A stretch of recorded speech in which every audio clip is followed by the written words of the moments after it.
आदाब। आइए व्यूअर्स, हम लोग उर्दू में ये अक्षर कैसे लिखे जाते हैं ये देखते हैं। पहले देखिए, हमें लिखना है भा।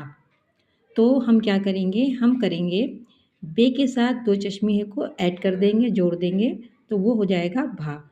इसी तरह अगर हमें फा लिखना है तो हम क्या करेंगे, पे के साथ दो चश्मी है को जोड़ेंगे, ऐड करेंगे, तो वो फा हो जाएगा। पे दो चश्मी है फा।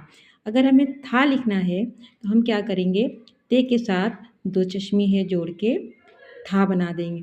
अगर हमें धा लिखना है तो हम दाल के साथ दो चश्मी है जोड़ेंगे, तो वो दाल और दो चश्मी है मिल के धा हो जाएगा।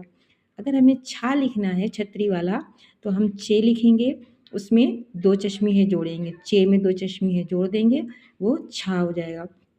अगर हमें झा लिखना है तो हम जीम में दो चश्मे जोड़ेंगे,